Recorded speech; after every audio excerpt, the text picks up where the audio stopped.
Okay,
so we'll start.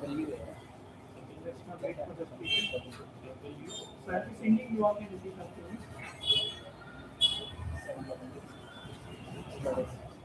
Hare Krishna, Hare Krishna, Krishna Krishna, Hare Hare, Hare Rama, Hare Rama, Rama Rama, Hare Hare. All together. Hare Krishna, Hare Krishna, Krishna Krishna, Hare Hare, Hare Rama, Hare Rama, Rama Rama, Hare Hare.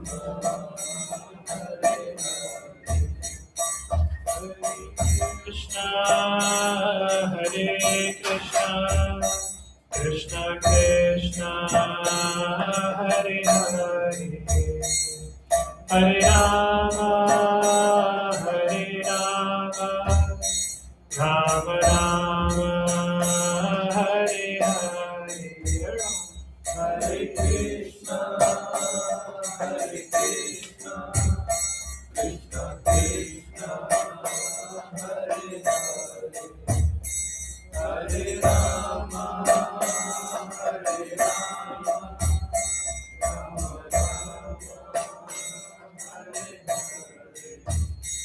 Hare Krishna, Hare Krishna, Krishna Krishna, Hare Hare, Hare Rama, Hare Rama, Rama Rama, Hare Krishna, Hare Krishna, Krishna Krishna, Hare Hare, Hare Rama, Hare Rama,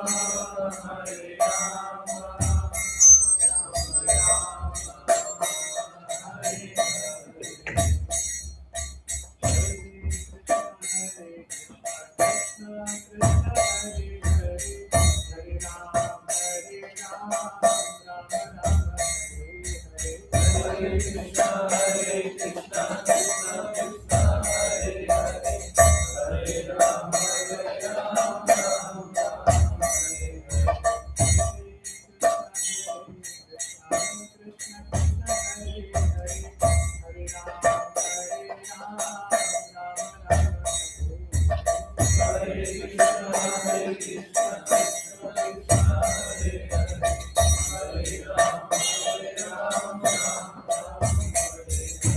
Hare Krishna, Hare Krishna, Krishna Krishna, Hare Hare, Hare Ram, Hare Ram, Ram Ram,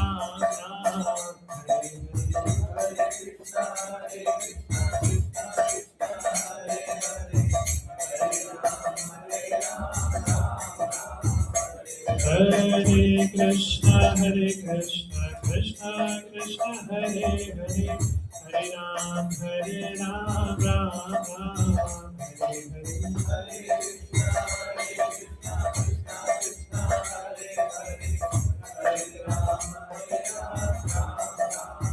Hare Krishna Krishna Hare Hare Hare Rama Hare Rama Rama Rama Hare Hare from the heart. Hare Krishna Krishna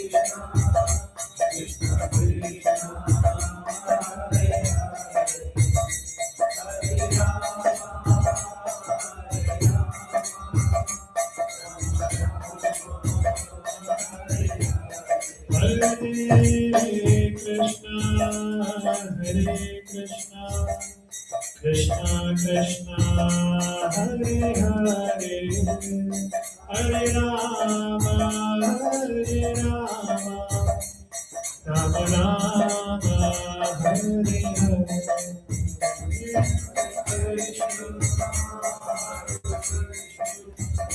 Krishna Krishna Hare Hare Hare Rama. One last time, everyone together loudly. Hare Krishna, all together. Krishna Krishna, Hare Hare, Hare Rama, Rama Rama. And one more time, from the heart, all together. Hare Krishna, Krishna Krishna, Hare Hare, Hare Rama, Rama Rama,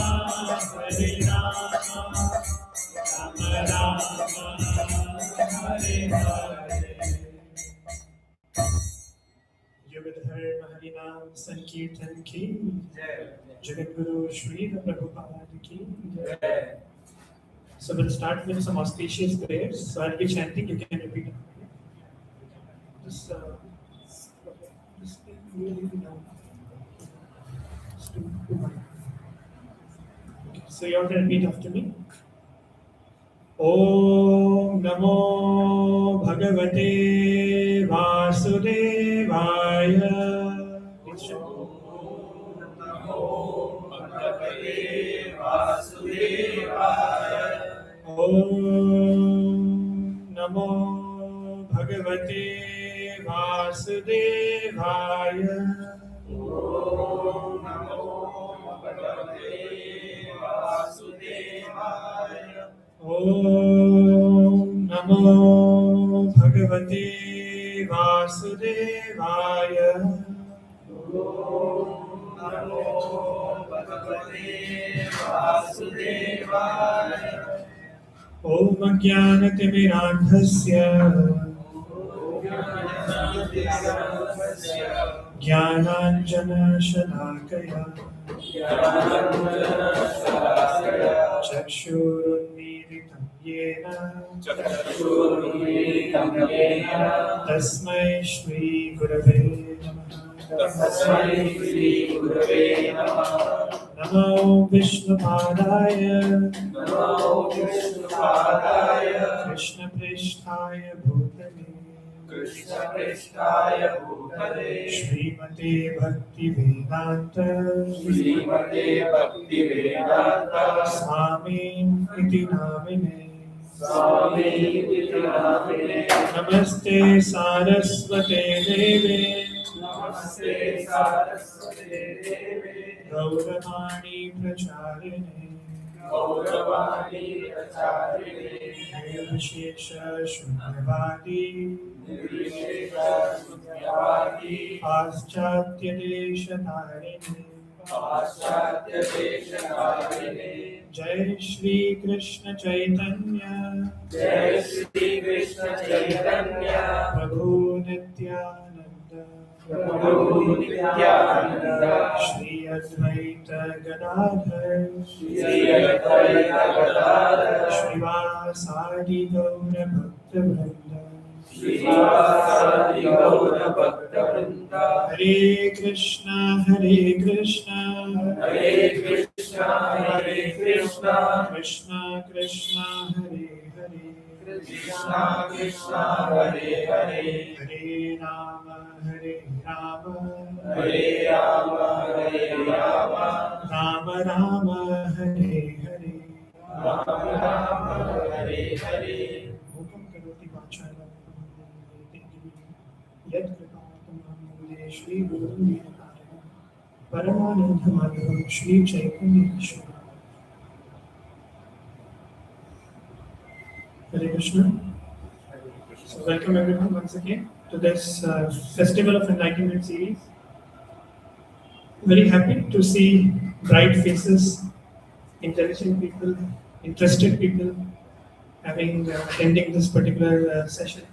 It's so nice to see those people who are actually interested in Bhagavad Gita in the age of Kali. This age is an age of distractions. Everywhere we can see there's so many distractions, the mobile phones, so many notifications, and then if you go around, so much of glamour, so much of allurements. It's there in Bangalore especially. But somehow or other, we are gathered today on a Saturday evening. It may be a culture shock for many people to know this, that some youth boys are coming to a temple to attend a Bhagavad Gita session. It will be a culture shock.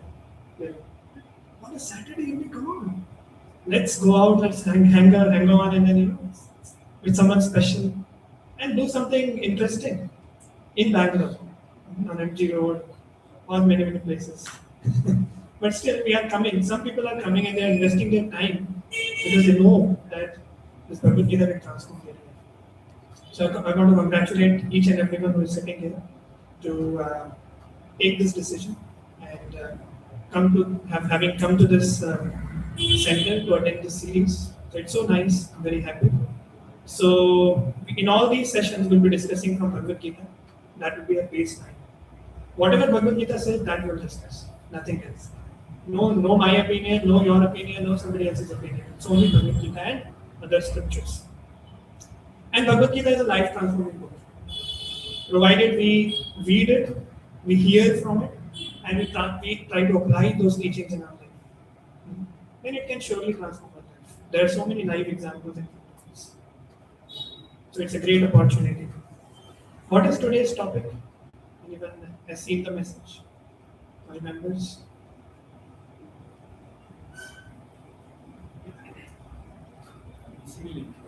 The missing link, yes.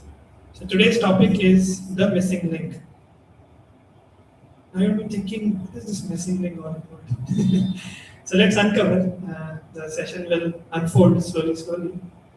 And today's topic, by the way, would be a very introductory session. It will be an introductory session. It will not be too technical or too much detailed or something like that. It's just an introductory session to this series, which will inspire you to come and to attend the further sessions, right? And there are so many interesting sessions lined up apart from this, from Bhagavad Gita. So let's consistently come and let's try to explore what is there in this series, right? So we'll go forward. Before going to the session, to the topic, we want to seek blessings, or we want to dedicate this presentation to His Divine Grace, A.C. Bhaktivedanta Swami Srila Prabhupada. How many of you know about Srila Prabhupada?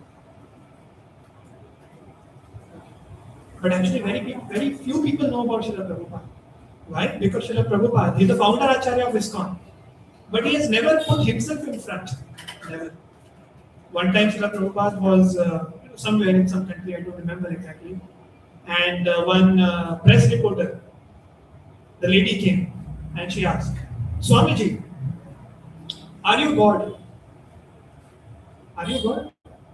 Then Srila Prabhupada, he paused for some time. And he said, I am not God. I am a servant of God. I am a servant of God. So then he walked away. Just one statement, and he walked away. And then this lady was like, oh, this much? I am a servant of God. And then Srila Prabhupada stopped. He paused, and then he came back. And he told, I want to correct my statement.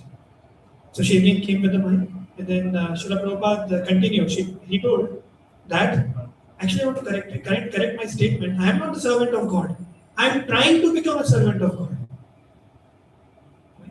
Try to see the humility. He's the founder Acharya of an international movement, international society. And then he's so humble.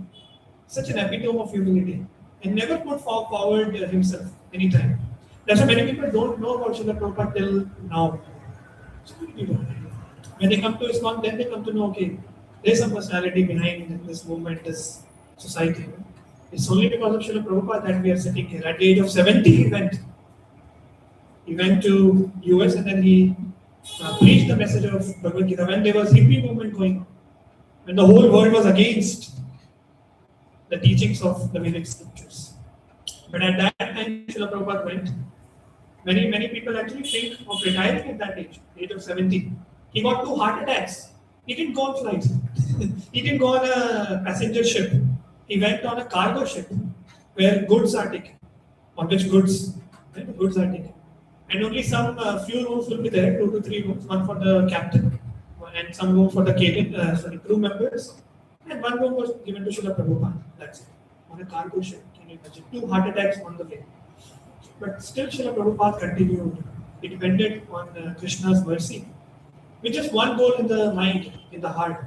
I want to please my spiritual master. My spiritual master has instructed me, has given this instruction to me that I should take this message all over the world. With this instruction in the heart, he just went. He just left. And he didn't have anything. He didn't have any plan. Where will I live? He knew no one. When we go out, we try to plan a lot, right? So many plans will be there. We'll make all the arrangements possible. But Srila Prabhupada didn't know anyone. He just left. Completely dependent on the Lord's mercy and on the mercy of the devotees. Right?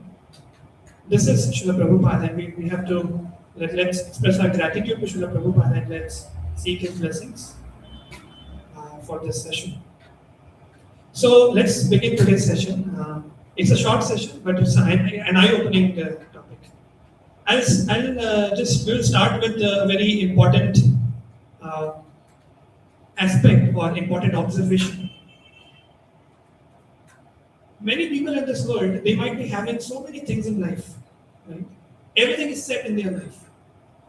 As of now, we are youth still, and we have just started our career, or maybe some few years, 2 to 3 years, 4 years, 5 years. But many people, they are already on the top of the corporate ladder. Big shots, big people. But those people, many of them, I'm saying, they still feel that something is missing in life. Although they might be having everything, they might have got everything in their lives, whatever they might have desired. Right? The wealth, beautiful wife, good children, a nice house, big cars, good bank balance, right? Or good friends, healthy relationships, everything. But still, many people feel that something is missing. There is a vacuum in the heart. Still, I'm not completely satisfied.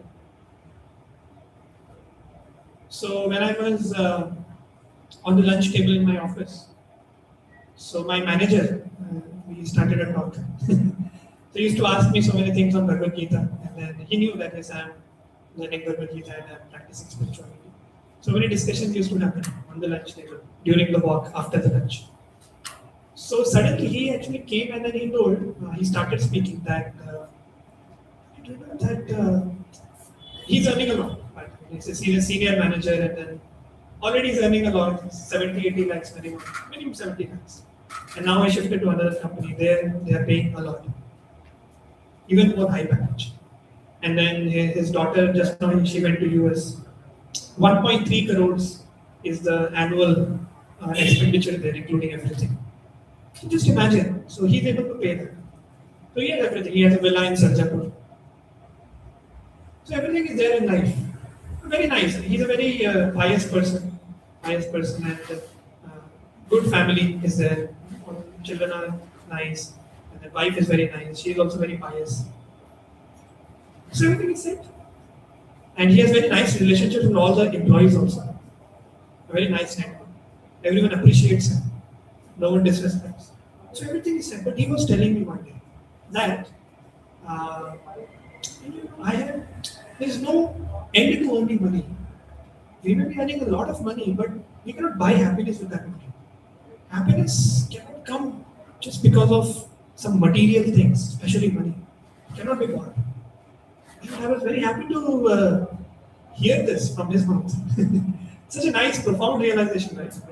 That money cannot buy happiness. We might have heard so many times, but to realize this is a very, very important thing. Realization. So we're actually speaking from his heart. I could say that. Money cannot, because he has gone through everything in life, and then he is concluding that. He had that conclusion. So many people are there. I had this is my personal experience, with my manager. And there might be so many people like this who might be thinking that, who might have achieved everything, but still there is something missing in their hearts. They must be feeling some vacuum, and they must be searching for something in life to fill that vacuum, to get complete contentedness, right? Contentment, or to fill that vacuum.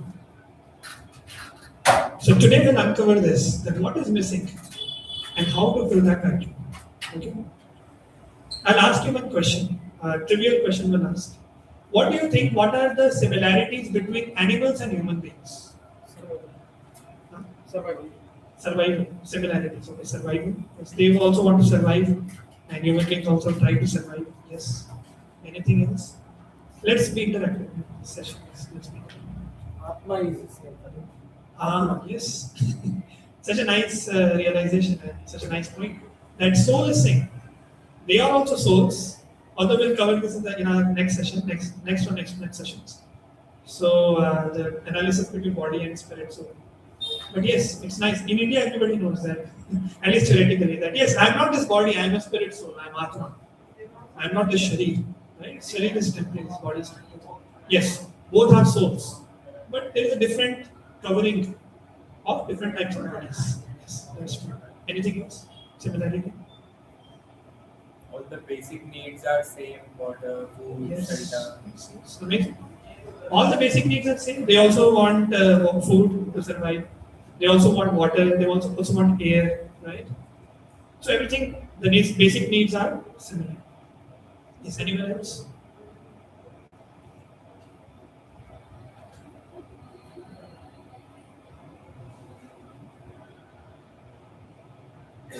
Maybe you can come a little bit in.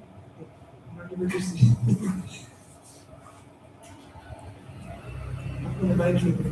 Very important. You cannot miss mobile. It's a very important part of your life. So, any last point? Similarities between humans and animals?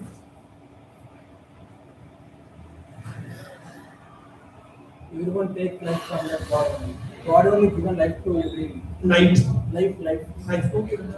So God gives life to everyone. So God is a common, similar center point in everyone's life. Yes. Such nice higher realizations. Good. Okay. So let's go through one shloka from Mahabharata. Okay. How many of you have read Mahabharata or at least watched series or something? Have you come across this shloka from Shanti Parva? No? These days people want to go through this web series or videos. But yeah, this shloka comes in Mahabharata. Let's recite this shloka. I will chant. You can repeat after me. And just turn on the pointer.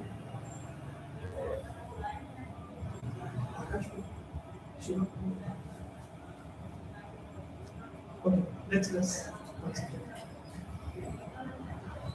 आहार निद्रा भयमैथुनं च सामान्यमेतत् पशुभिर्नराणाम् धर्मो हि तेषाम् अधिको विशेष धर्मेण हीनः पशुभिः समानः.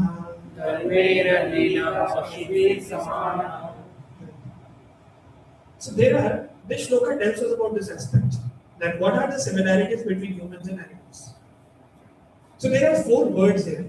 Let's focus on that. The first line. Can you see the first line? Ahara, Nidra, Bhaya, and Maithun. Okay. So first is Ahar, second is Nidra, third is Bhaya, and fourth is Maithun. What do you mean by ahara? Food. Food. Nidra? Sleep. Sleep. It's easy, right? Bhaya? Fear. Fear. Okay. And then Maitro? Yes, sex life, yes. In general way, it is not enjoyment. It means enjoyment. Enjoyment in general. Enjoyment of the tongue, enjoyment of the genitals, enjoyment of different parts of different organs of the body, right? Mind. So everything comes under this. So these are the four similarities in humans and animals.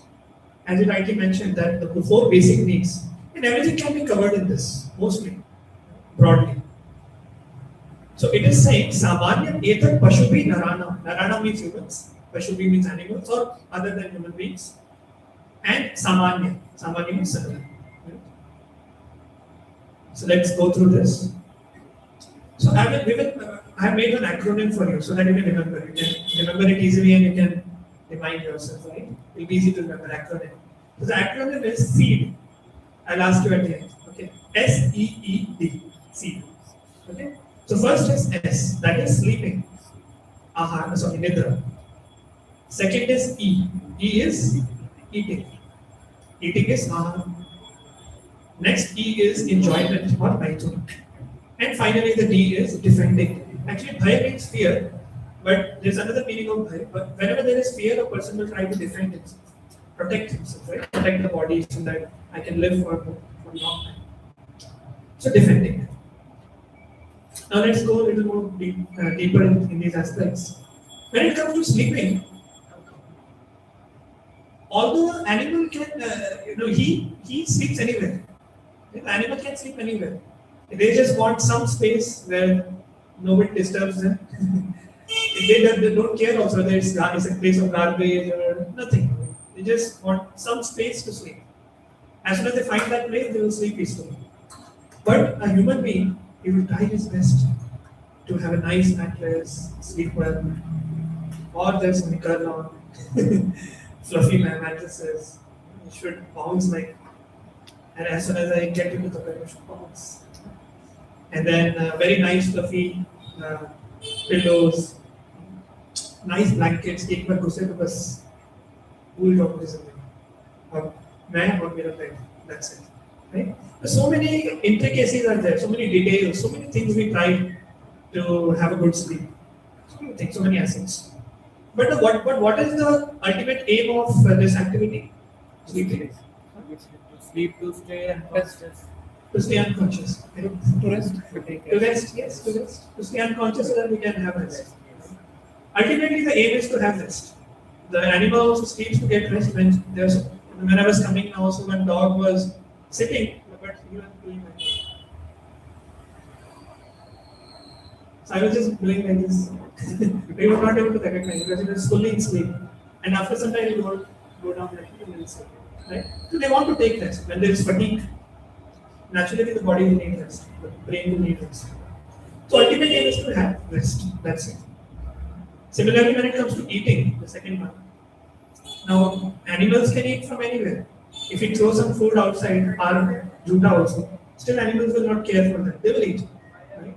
Even if it is spoiled. Many times people, they will just, in the morning they have made something, and at night they will throw something outside, and animals will keep eating. Right? Or insects will keep eating them. They will not care, but we care a lot. That we should be hygienic, it should be tasty, so many things. But what is the end goal of eating? To get energy. To get energy. To get energy and to keep us going. Bodily strength and mental strength. Nourishment. Now, when it comes to enjoyment, what is the end goal of enjoyment? Some pleasure, satisfaction, happiness, whatever it may be. Some degrees are there, different degrees. And when it comes to defending, what is the end goal? Survival. You are saying only 1 point. Survival. Right, obviously survival. And what is the next? Defend ourselves, yes. Right? To keep us going and to have a life so we should not die. We should live long. To stay protected. This is the end goal. But if you see, we are so sophisticated in all these activities, but the end goal is same. But animals do it simply, right? So we may be so much sophisticated, but the end goals are very simple of any activity. Right? So then the question comes: what is the difference between animals and humans? If this is the only, these are the only things which are there in life, then we are like animals. There is no difference then. But actually, there is a difference. What is the difference between humans and animals? So that also you will see from the shloka only. Differences between animals and human beings. How are we special? That we will see. Actually, there is one word in that shloka which tells us about the difference. So let's go back to the shloka. Can you figure out from here? So first four words are similarities. Yes. Dharma. Two times it is coming. Dharmo hi desham adhiko vishesha and dharmena hina pashubi samana. Hina means without something. But without what? In the shloka? Dharma. So without dharma, without spirituality, dharma means spirituality. So without spirituality, pashubi samana. A human being is equivalent to pashu. No difference at all. So if he is just doing these four activities, ahar, nidra, bhai, mind, which an animal is also doing, although we may be doing it so sophisticatedly, right? We are eating on a dining table, we are sleeping on a bed, but activity is same. Sophistications are there. That's not a very great thing, right? End goal is same. If we are doing just these four activities, then we are no better than animals. It doesn't matter whether we are sleeping on a bed, or we are staying in a very nice villa, eating on a dining table or something, or with a nice cutlery on gold plates. But it's same as animals. That's what Shastra says. Animals. Okay? But one difference is there, which is dharma, which is spirituality. And also, with this only we have made one more acronym for differences also, how we are special than animals, other living entities. So, the acronym is ABCD. Okay? Easy to remember. So, A is ability for higher inquiry. That's what dharma means. Dharma or spirituality means spiritual life enables us to have a higher inquiry in life. Who am I? What happens after death? Who is the controller? Who has created this world? How everything is happening in a balanced way? Right? And what is the purpose of life? And what will happen after death? Will everything cease to exist after death? Will my consciousness be like gone? Or I'll continue to exist after death? If yes, then where? What will happen to me next? Where will I go? All these questions a human being can ask. Higher inquiry. An animal cannot ask. Animal is just busy doing those good activities. That's it. This is the difference. B is bliss. An animal is doing some activities just to get some pleasure and just to fulfill the belly, fill the belly, or if sleep is coming, then sleep and take rest and then get up. Nothing else. And just for temporary pleasures, that's it. But a human being can actually aspire for bliss, a higher bliss. Bliss is always higher than temporary pleasures. Because pleasures are at a very low level. They might be at the bodily platform. But bliss is actually on the soul's platform. Or at least at the mental platform, then it goes higher, the soul's platform. So they can actually aspire for bliss. So there are many degrees of experiencing happiness, we can say. First is pleasure, then there is joy, then there is happiness, then there is bliss. How many of you have heard about this before coming to this session? The degrees of happiness also. Right? Yes, it is true. But we can aspire for higher and higher and higher satisfaction in your life. C is choice. Now you may say the animals also have choice. When they cross the road, you must have seen, right? When a dog is standing, suddenly when there is a horn, he also chooses that I will not cross the road. I'll get back. Stay back. Many times I've seen. So they also have intelligence. They also have choice. So how can you say that human beings have choice and there's a difference compared to animals? Any suggestions, any answers? Food to living, food. None can choose what we like to eat. Right. But the animals, whatever we give, they eat that one. No. Actually, you can see some pets when we are staying, right? So there one person is having a pet. So actually, I asked him that what does he eat? That pet. No. He told me that from 2 days he doesn't eat anything. Till the time I give this item to him, he's hankering for that. So they also have choice in food items also. This is a person like me. We also have pets, not kind of. So they also have choice. But how does it separate us, or how does it make us different? Right choices. Any logical answer? Right choices. Right choices. Okay. But animals also make right choices. Okay. They will not cross the road if my vehicle is coming. That's a right choice. When a cat, she enters the kitchen to drink the milk. Let's say milk is there in the kitchen, and cats actually like to drink the milk. So when a cat enters the kitchen, she will be very careful. She will be looking here and there, nobody is there, then she will enter. And then she will slowly go and drink and go away. She makes choices. She has intelligence. So actually, let me tell you. So both have choices, but how does it make us different in this aspect? They are conditioned.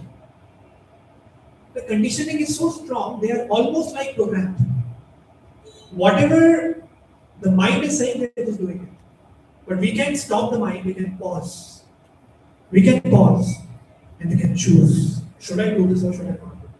But as soon as animal gets an impetus, he will actually do it. Just do it. Many people will have this tagline on the t-shirts, right? Just do it. That's an animal propensity. It's not a human propensity. Human being means pause. Create a gap between the mind and myself. And see, should I do it or not? Apply the intelligence. That's it. So they are almost like programmed. But we have a great deal of choice. A great extent of choice. We can choose to a great extent. And finally, the D is determination. The power of determination. Actually, the animals, like you can say the lion also has determination to catch the prey, right? To catch some other animal like deer or something. But the human beings, they can choose that I want to go on this path. So basically, choice and determination both are important. But an animal, if he feels hungry, then he will just run to catch the other animal and eat. So again, they are programmed. In all the aspects, they are programmed. But a human being can choose at every moment. Like that. So like this, we are different from the animals. And especially, we have to focus on the first point, that is A, the ability to hire inquiry. That's very, very important. If you are not doing that, then we are no better than animals. That's what Mahabharata said. Don't beat me outside. This person offended us. What we do, the Mahabharata is saying, the Shastra is saying, scriptures are saying. And this question comes, why do we feel hollowness or frustration? Why do we feel, after understanding all this, why do we feel hollowness in our life? Many times we hear from the people that I'm frustrated completely. I just want to go to the forest and just leave everything and take sannyas. Sannyas is not like eating halwa, you know. Halwa is ready and then keep it on the plate and eat it. It's not easy. And it's not practical also in the age of courage to just leave everything and go to the forest. Mind will remain the same, right? The mind will disturb there also. So many people are feeling hollowness in their lives, frustration. Why? This question comes. So answer is, with this analogy we can understand the answer to this question. The animal life is compared to a tractor and the human life is compared to a Mercedes car. Very, very high speed, very luxurious car. All the facilities are there. Right? But let me ask you this question. If somebody says that I have a field, I have a farm with me, a big farm, and I want to cultivate some crops in my farm, I will use a Mercedes car to plow the land. Is it a good intelligence? Is that person intelligent? Yes or no? Simple. Because a Mercedes car is not meant to plow the field. It is meant to long drive, right? But a tractor is meant to plow the field, the farm, and cultivate the crops. So, in this way, this answers our question which we asked recently. Why feel hollowness in our life? Because an animal life is like a tractor and human life is like a Mercedes. So we are given a better body, a better intelligence, a better capacity, a better capability where we can inquire for higher truths in life. But we are doing whatever animals are doing. Just those four activities, seed, SEED. And if you're just doing those four activities, which is compared to a tractor, or using a Mercedes car, the human life, just to do those four activities, seed, then the Mercedes car will not be utilized properly. The human life will not be utilized properly. And because of that, we have some higher responsibilities, but we are doing some lower things only. That is important. Sleep is important, eating is important. But if we do only those activities, nothing else, then we will be frustrated in life. That's the answer.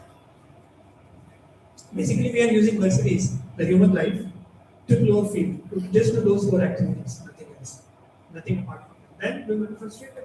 There will be hollowness inside. There will be hollowness. Because the human life is meant for higher inquiry. We are given this human life just for spiritual perfection, nothing else. Then we will be frustrated, definitely. This is the answer. So we can go to the higher platform and we have that capability, we are not utilizing it. And we are just hovering on the lower platform, animal-like propensities. And that's why a lot of people, if you see all around us, if we go out for distributing Bhagavad Gita, recently we were on the streets to distribute Bhagavad Gita. Many people are actually not interested. Many people are interested also, like you all are sitting here, definitely. But many people actually straight away say, I'm not interested. And they'll be we'll find them smoking or drinking somewhere or home, wandering with a girlfriend or something, passing time, the valuable time in human life, just like that. So what will happen? They'll be frustrated. No choice, no other alternative. This is the answer. That's why there will be hollowness in the heart. If you don't inquire for higher truths. Now, how we are trying to fill this hollowness? Let's say when people are feeling this hollowness, so what do? They try to do more those four activities. Let's, for example, if somebody is frustrated, then they will say, I'm frustrated, I'm going to sleep. Going to sleep, or I'm going to drink. I'll be intoxicated, I'll forget all the miseries of my life. And people, that's why people say, many people are drinking because of this. Rajesh एक पौवा एक pack लगाएंगे एक से कुछ नहीं होता इसमें दो तीन चार bottles and without water raw and then they'll be dead on their own vomitings. Actually, in my college time when I was there, so on the New Year time or whenever there used to be something called wine storm, where the final years, especially because it was central government college, so no authorities used to come. Whatever is going on, let it go. You don't care. So then there used to be a wine storm every year. Whenever the final years just were about to pass out, they used to give wine storm to the hostel. There used to be storm of wine. Everywhere there was wine and wine and wine. So and the first years they fresh. They used to be taught how to drink. They used to be taught. This is called rum. This is called whiskey. This is a local. We made it especially for. Come. I'll teach you. And after that, they used to vomit full night and used to sleep on their own vomitings. And finally, when in the morning, it used to be very, very difficult.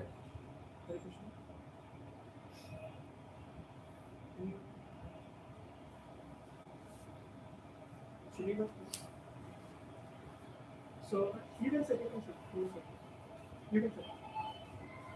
you can call somebody. So you both can sit.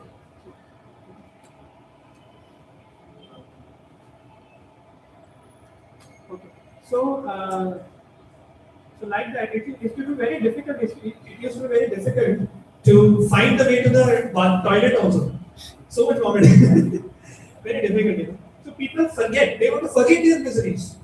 So they want to just fill the hollowness in the hearts by doing these four activities only: more sleeping, more eating, more sex, more enjoyment, more intoxication, and then different things. But that will not solve the problem, as we have seen just now, right? That will, the hollowness will increase and increase and increase. So it will not fill the hollowness.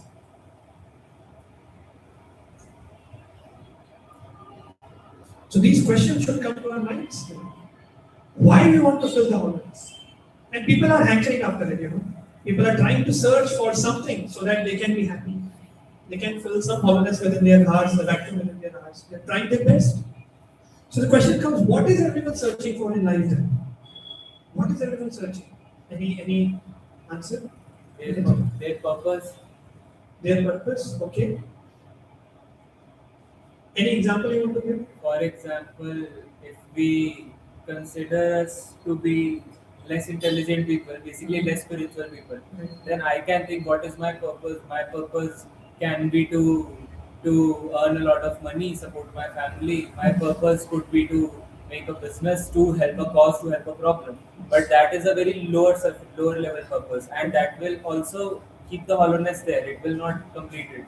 Yes. The actual purpose is, as you mentioned in the first line of this session about Prabhuji, to serve the Lord. And that is the purpose. Yes. So actually, if let's say let's take on the lower purpose, as you mentioned, so to earn a lot of money, to make a business, and then to capture the whole world, झंडे गाड़ेंगे दुनिया में, हमारा नाम होगा पूरी दुनिया में, मैं अपनी फैमिली का नाम रोशन करूँगा, I'll make them famous. So many purposes. People have different purposes for life. But why are they doing it? Why they want to earn a lot of money? Why? Again, we can ask this why. Why they are doing it? To have a better quality of life. Why? To fulfill ego. To fulfill ego. Why? Why they want to satisfy the ego? For enjoyment. The coming close. For enjoyment. Because ultimately, whatever we are doing, whatever activity, it doesn't matter. We are just searching for happiness, to have some satisfaction, to have happiness in our life. That's it. We are eating something very palatable to get pleasure, to get happiness. We are chasing after our dreams, to make our career successful, to get happiness, to get money. Again, so many things will be there in the list, but ultimately happiness. It all boils down to happiness. Everybody is searching for happiness in life. And that's the nature of the soul, by the way. This is what Shastra said. This is what scriptures mention. That the natural propensity or natural tendency of the spirit soul is to be happy always. To always be blissful. But because we are stuck in these lower level activities, that's why we are not able to experience bliss in our life. But the soul is naturally happy. The soul is always blissful. But we are covered by ignorance, where we are stuck on the material platform, hovering or anchoring after these four activities or doing these four activities. And that's why we are not happy. But everybody is searching for happiness. Right? And that's why we see many advertisements also. Buy this home, you will be happy. Buy this car, you will be happy. Buy this bike, you will be happy. And nowadays, buy this inner garment also. Buy this underwear, you will be happy. So there are different ways to attract the people through so many advertisements.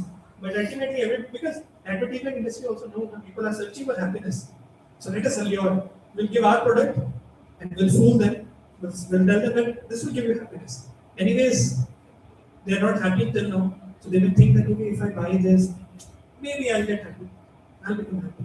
Let's purchase this. I'll get some more happiness, some more pleasure. So everybody is searching for happiness in life. Let's have a little bit more objective analysis and we'll just end in some time about happiness. So we all have some needs in our life. Everyone. It applies to everyone. So the first one is physical need. Physical needs. What are physical needs? Food, Food, water, air, sleep. All physical needs. It's needed. What the second one is psychological needs. Everybody has it. So what can be covered under psychological needs? To be respected, to be loved. Yes, to be respected, to be loved, a sense of achievement, mental satisfaction, right? Or intelligence should be satisfied. It's more on the subtle platform. So the physical needs on the bodily platform, the gross body. We'll talk about this also in the next session. But it's all more gross bodily platform. But psychological needs goes to a little bit more subtle level, mental level of intelligence, the level of intelligence. Intelligence should be satisfied. My mind should be satisfied. I should be respected in the society. I want to achieve this. I want to show to the world that I have the capability, a sense of achievement. Third is emotional need. What is emotional needs? Having good relatives. Having good relatives, good relationships, basically, right? Especially the youth. you boys are searching after relationships. Here and there, looking around, whom can I? So they are looking after relationships, especially the youth boys, and hankering after relationships. But yes, this is a need. There's a need of everyone, in every sphere of life. It doesn't matter whether a child, whether a youth, an adult, or a mature person, an old age person. Also doesn't matter. Everybody is looking for emotional needs, a good relationship, healthy relationships. Right? Everybody wants that. But still something is missing. There is one more need which is missing, which very few people are focusing on. Very few people. That's why people are still not satisfied. If you just focus on these three needs, still will not be satisfied. Something will be missing. Do you know about this cigarette? Yeah. Long time back, he committed suicide. Chester Bennington. So Linkin Park was a band, and then he was a lead singer, but he committed suicide. Everything was there, lot of respect, and his bodily needs were getting fulfilled, mental needs, psychological needs were getting fulfilled, sense of achievement, respect from so many fans throughout the world. They were ready to die for him, right? And also some emotional needs were also getting fulfilled. But what was missing? He committed suicide. And I've seen so many students. So one of our devotees, he's from IIT Kharagpur. So in IIT Kharagpur itself, many students have committed suicide in this year itself. If I'm not wrong, four students. Not sure if everyone is from IIT Kharagpur, but I think at least 2 to 3 are there from IIT Kharagpur. One PhD scholar, one, I think, third year student committed suicide. So this is a very great problem in these times. People are not satisfied because something is missing still. Some more personalities can you name who committed suicide? They actually achieved a lot in this world. A lot. They were having everything. Which world considers in the eyes of the world it's success. They were having that success. They already achieved success. But they committed suicide. They ended their life brutally. Any Sam Singh Rajput. Everyone knows, right? Sushant Singh Rajput, yes. Rising star. Suddenly news came and then everyone was shocked. And some more names. Many names actually. So there's a huge list. So what is missing? This question we need to ask. As spiritualists, as human beings especially, we need to ask this question. And that is spiritual. Spiritual. This is missing in people's lives. And because of this, people are suffering. They are not completely satisfied. The hollowness is there because they are not utilizing the human form of life. They are using Mercedes, which is given to them on a farm, plowing the field. They are not utilizing that actual need or actual capacity of the human form of life. That is the ability to higher inquiry, to understand higher tools of life, spiritual perfection of life. That's why hollowness is there. Let us skip this. Have you seen this video? Yes. We have to skip because everybody has seen this. In this video, I'll just tell, this person is selflessly serving the people. He's not expecting anything in return. Nothing in return. So he's sacrificing his own food, he's sacrificing his own time, own energy, own money, just to help other people. It's a very famous video. It's very old video, but it's very, very viral, very famous. So what is he tasting in life? What is he tasting? What do you think? Some temporary pleasure or some higher happiness? Higher happiness. But let me tell you one thing today. Some satisfaction he is able to experience, right? Just by doing this, by helping other people. By the way, this is the basic tenet of spirituality. Selflessly serve others. It's a basic tenet of spirituality. It's not completing spirituality. Spiritual life is much more in spiritual life. Right? It's a basic entrance into spirituality, basic tenet. Just by following this basic tenet or practicing this basic tenet in our life, we're feeling happiness. Person is feeling happiness. Just imagine if you actually enter into spiritual life, if you practice it every single day, what will happen? If you satisfy your spiritual needs to more and more great extent, how much more happiness and bliss will you feel? Just try to imagine that. Try to contemplate on that. Right? So we can see so many personalities who are doing so much for the society. Right? So many personalities. Just a small slide. So happiness can be attained by basic tenets of spirituality also. But just imagine when we actually start practicing spiritual life, then what will happen? This should be a contemplation. And this should be a prayer also. I want to taste that nectar which those spiritualists are tasting, which I am not able to taste as of now. I want to taste that. I want to experience that bliss, the spiritual bliss. And then that desire, when the desire comes, naturally we'll be more eager to understand, to go more and more deeper in our spiritual life. And then things will unfold, sure. Right? And that's why these words are from His Divine Grace A.C. Bhaktivedanta Swami Srila Prabhupada. He writes, these words are from him. So let's read this. Can somebody read?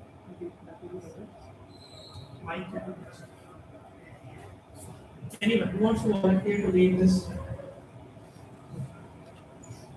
So loudly you should read so that everyone can hear. Every one of us are searching after happiness, but we do not know what real happiness is. We see so much advertised about happiness, but practically speaking, we see so few happy people. This is because so few people know that the platform of real happiness is beyond temporary things. It is this real happiness that is described in Bhagavad Gita by Lord Krishna to Arjun. Right? So Srila Prabhupada is saying that very few people are happy because they don't know the fact. What is the fact? That actually happiness exists on the spiritual platform. It is beyond the temporary things. Because see, it's very logical. Very logical. Everything is temporary in this world. This phone is temporary. This laptop is temporary. These clothes are temporary. This body itself is temporary. Forget about other things. The body itself is temporary because everybody will die one day. Now, if we just try to contemplate on this, everything is temporary. Whatever we are touching is temporary. Whatever we are seeing is temporary. Then, if we try to just identify ourselves with temporary things throughout our life, then surely these things will go away after some time. Nothing is permanent. Then, for sure, the misery will come, anxiety will come. It's bound to come. Because let's say if I'm attached to my phone too much, if something happens, or if this phone goes away, I've been anxiety because I've developed attachment to this temporary object. Right? So happiness can only be experienced on permanent platform. That's the point. If somebody tries to identify himself with the temporary things of this world, then he'll not be able to become happy. That's the point. So happiness exists on the permanent platform. So we need to understand now what is temporary, what is permanent, and that's what Bhagavad Gita teaches us, and how to attain permanent happiness or spiritual happiness. And that's why the goal of these sessions are like this. So the goal of these sessions are to fulfill the spiritual need. See, we may be seeing so many videos and so many things we'll be doing in our life. No need to tell. Uh, must be knowing that how to satisfy our psychological needs. We are intelligent people. So we are capable to satisfy our physical needs, psychological needs, emotional needs. But as Srila Prabhupada was saying, that so few people are happy because they don't know that the happiness exists on the spiritual platform, permanent platform. So these sessions will help us to uncover the spiritual needs, how to satisfy your spiritual needs and how to fill that hollowness. The other three needs you are intelligent to take care of yourself. But we'll be focusing more on the spiritual needs in these sessions, the entire series. By the way. This is just an introductory session. We didn't discuss much. It was an introduction. And everything will be based on Bhagavad Gita. So by these sessions, if somebody is consistent in these sessions, somebody is eager to learn, somebody is open to learn, then surely by this session, by the series, one will be able to develop a positive consciousness.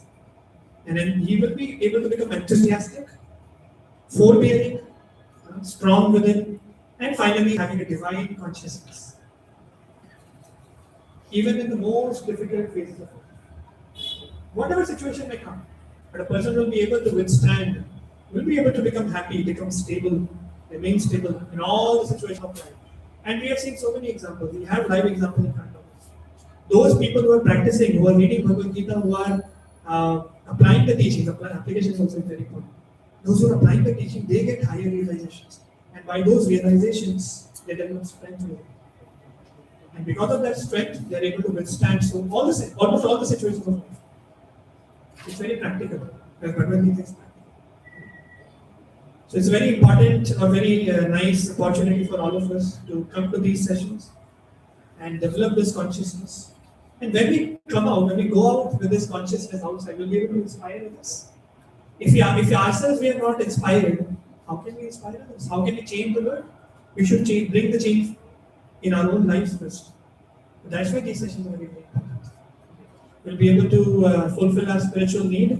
We'll be able to develop this divine consciousness.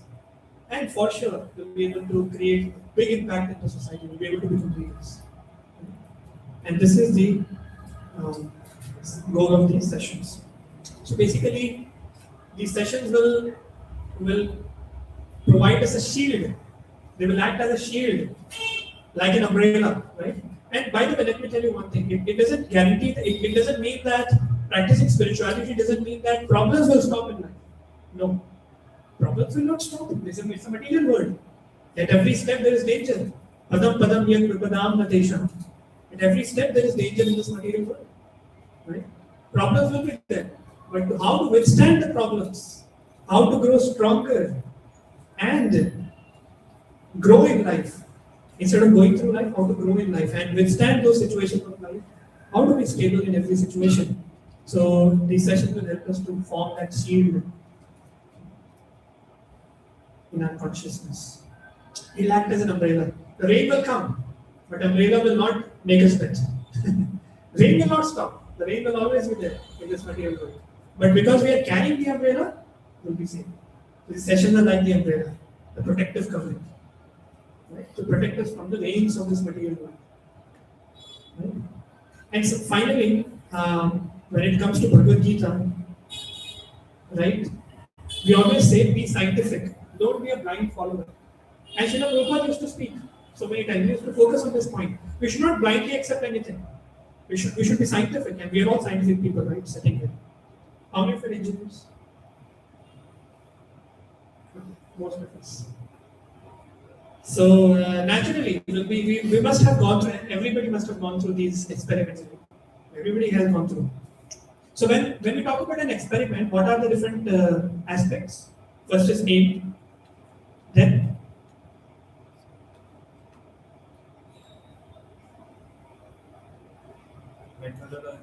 yes, Execution. apparatus required. And then Applying execution. yes, procedure, execution procedure, and then Final of results. directly conclusion. There's one more important result: observation. Very, very important phase of an experiment, right? So we have all these things: aim, apparatus, procedure, observation, and then conclusion. Not directly conclusion, but after observation, after applying the procedure, then we can conclude, right? So that's how we can actually apply this to Bhagavad Gita also. Aim is to understand if Bhagavad Gita works in practical in this modern age or not, in my life or not. Okay, let's do the experiment. What is apparatus? Myself first, and then Bhagavad Gita. So Bhagavad Gita should be there. So these sessions should be there. So we should read and hear from Bhagavad Gita. And then procedure. So procedure is study the Bhagavad Gita, hear from Bhagavad Gita the sessions, try to take out some points, apply it in life, and then observation. See if I see some transformation or not, whether it's working or not. If yes, then yes. The conclusion is Bhagavad Gita works. If not, then no problem. We can conclude that Bhagavad Gita doesn't work. It's up to you.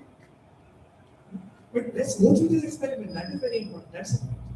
We should not blindly follow anything. That okay, if somebody else is saying, then let me accept. No. We should go through the experiment, try to experience our own selves, and then finally conclude whether Bhagavad Gita works or not. And Muslims know Quran, Christians know Bible, but many Hindus, they are not knowing Bhagavad Gita these days.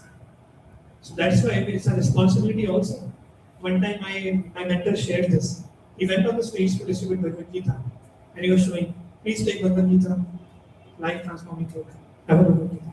One person came to me, is this the same book where it is mentioned that Ravana has kidnapped Sita? My mentor said, come on, I'll tell you where Ravana has kidnapped Sita. Show me. Where Ravana has kidnapped Sita? Show me. Where is there in Bhagavad Gita? People don't know what is there in Bhagavad Gita because they have never opened it. Never. It's an opportunity for all of us, right? to open Bhagavad Gita, to actually go through, understand the meaning in right perspective, and then implement it in our life and see whether it works. And we'll stop here. So it's a quick summary of the session.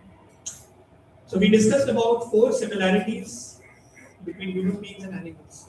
That is SEED, and the differences, that is ABCD. Now let me ask. Let's see who remembers. What is seed? SEED. S? Sleeping. Eating. Enjoyment.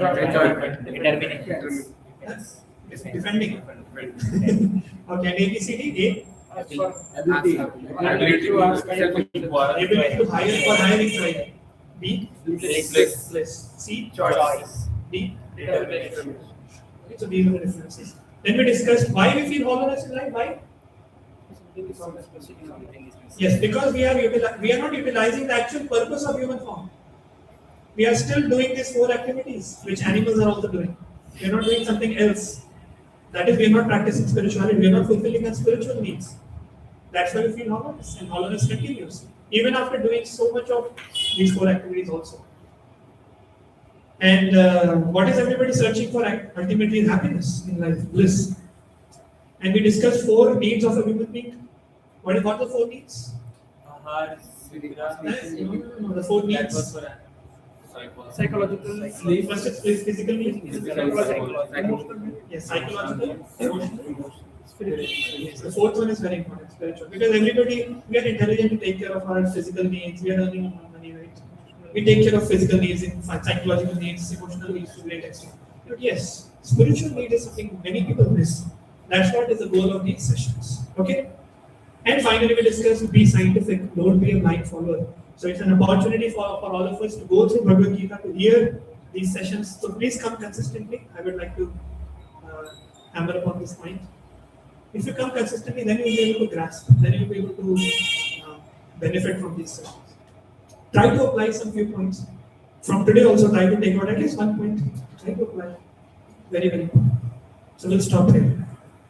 So any questions?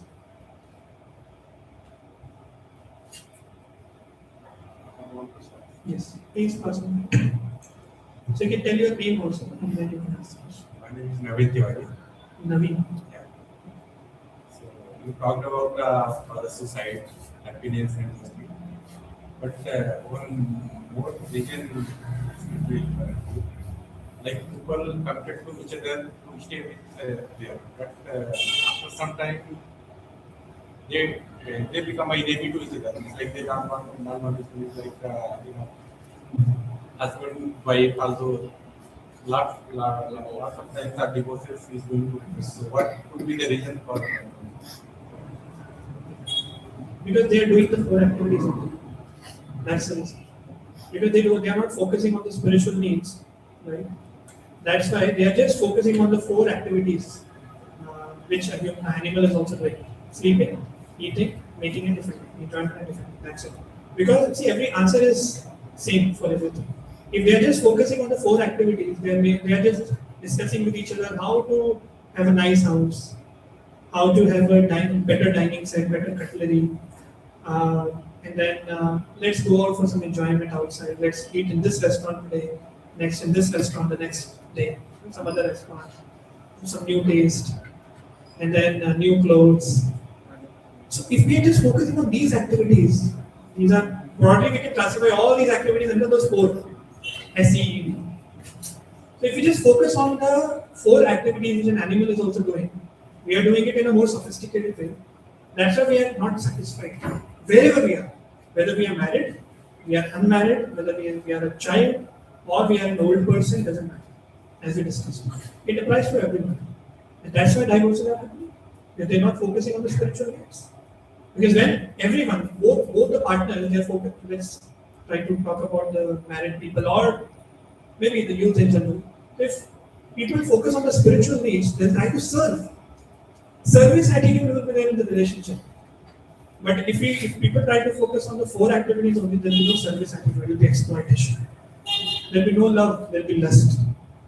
Okay. If there is only lust, then exploitation comes into picture. Right? But when there is love, then selflessness comes into picture. Service comes into picture. Love means service, lust means exploitation. I want to satisfy myself, my own senses, and you want to satisfy your own senses. Let's come together. I'll satisfy your senses, I'll satisfy my own senses, and try to satisfy your senses also. Let's try to exploit each other's senses to as much great extent as possible. If this is going on, then there will be no satisfaction. There will be divorces. So there will be disagreements. So many problems in society. No spiritual needs are taken care. That's the problem. That's the only answer to all these problems. But if spirituality comes into play, we have so many other nice examples here. Those people who are practicing spiritual life in the married life also, especially they started from their youth. So then they will be able to have very nice relationships, selfless attitude, service attitude. They'll be able to serve the other person. Even though some sacrifice has to come on the way, they'll be able to withstand. They'll be able to go through it. Tolerance with the food. By practicing spirituality, all the other qualities also come into picture. Tolerance, compassion, humility, everything comes slowly, gradually, but it comes. So good quality will also develop. Purity will develop. Pure consciousness will develop. Service attitude will increase. There will be no question of problems. So the answer is spiritual needs to be satisfied. Is it getting satisfied or not? That we need to ask in all these scenarios. Any other question? Yeah, there's no question. So what's your good name? Vikas. Spiritual need is the first priority, or it is the last priority. Spiritual need is the first priority. Should be the first priority. Right? And the other needs should also be there in the picture. Actually, when spiritual need is fulfilled, then all the other needs also get fulfilled. But yes, because now we are attached to the body so much, then we need to take care of other needs also. If somebody becomes so much spiritually elevated, then he doesn't need to care about all the other needs. But we are not, as of now, right? We are toddlers in the spiritual need. We have not started also in our spiritual need. So then we need to take care of other needs also. But taking care of other needs, in that particular scenario, the spiritual need should be at the top. So spiritual need should be like a underlying principle for all the other needs. But we need to fulfill all the other needs also. As of now, we need food, right? We are not spiritually so much elevated that I'm self-realized now. Can anybody say here that I'm self-realized? I can see that I'm not this body, I'm a spirit soul. I can see Paramatma, I can take darshan of Paramatma wherever I go. Can anybody claim here? No.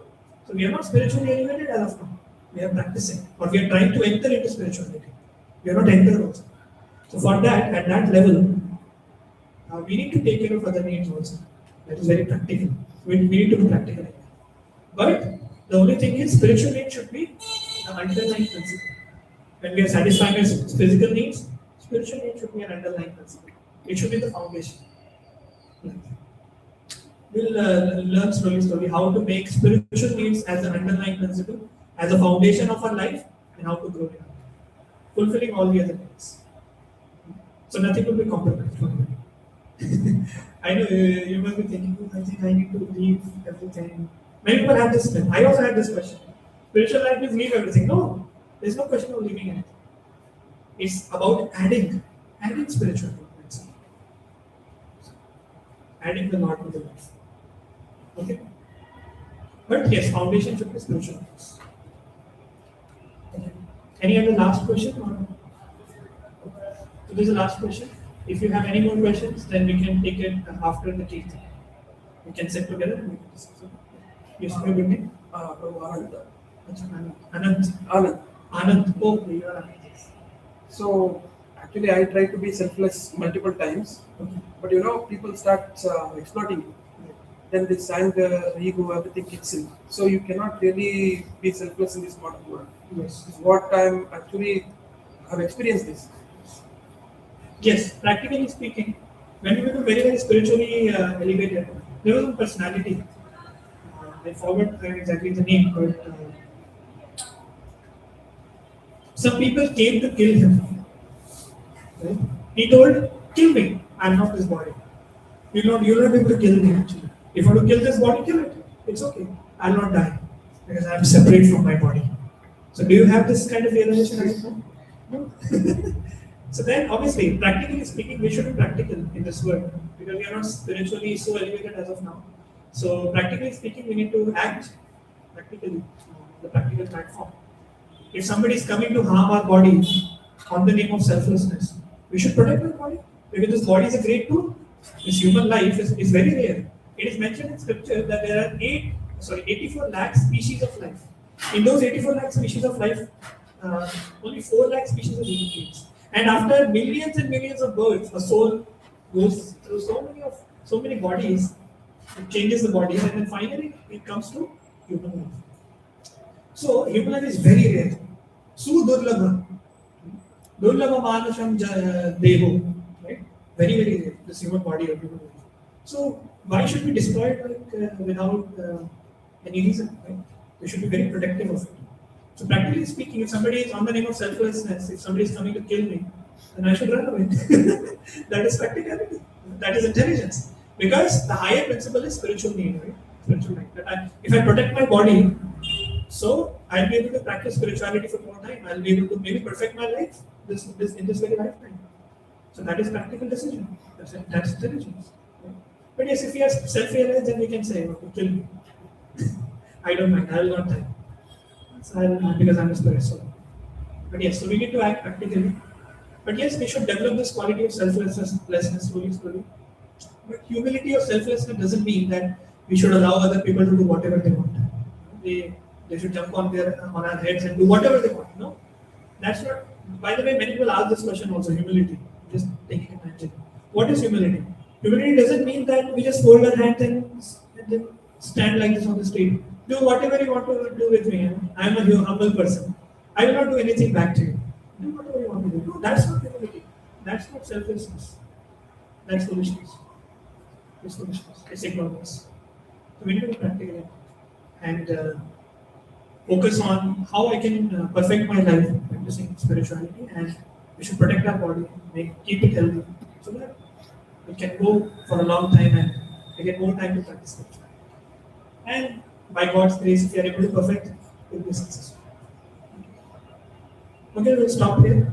The next very important aspect or the element of this program is mantra meditation. How many of you have done mantra meditation earlier? Quite a few. So today we'll do that. In every session we'll do this. But before going to mantra meditation, I'll take 2 to 3 or max 4 minutes to describe about mantra meditation. We'll see one short video.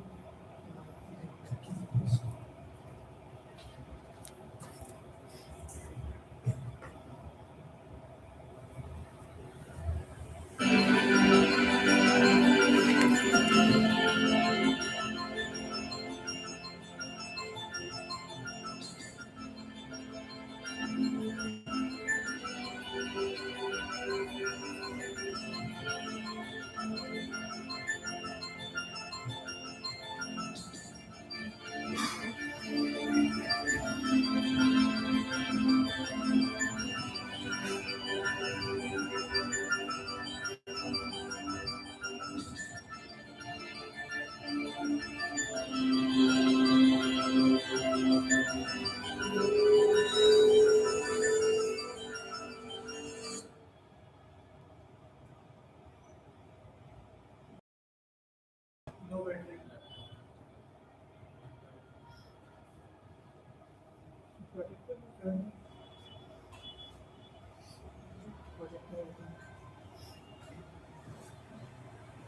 Okay, so basically, in the video, let me tell you. So basically, he set a particular frequency, right, to that particular screen, and on the screen, that person put some particles, small particles.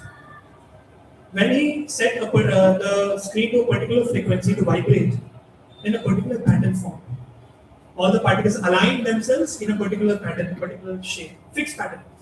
And when you change the frequency to some other value, then the pattern changed. Right? And beautiful patterns were forming.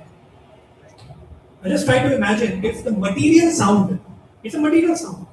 Right? It's a material sound, if you change the frequency, and so many different patterns are forming, the material sound vibrations are so powerful. They're so nice, so beautiful. Just think about the spiritual sound vibration. Spiritual sound vibration. How much powerful it will be. Right? So, when it comes to Vedic mantras, because the Vedic mantras are coming from the Vedas, right? From the Shastra, from the scriptures, so definitely those Vedic mantras, they produce spiritual sound vibrations. And that's why when we go to temples, when we chant some Vedic mantras, such a nice atmosphere is created. Because beautiful patterns will form in our minds and our hearts. Right? And our hearts will align to those mantras, to those particular sound vibrations. So that's why these spiritual sound vibrations are very, very powerful. Now question comes, there are so many Vedic mantras. What to chant? Which mantra to chant? Right? Can I pick any mantra from the Vedas and start chanting? No. The answer is, what happened to this? This is off, I think. Something happened to this.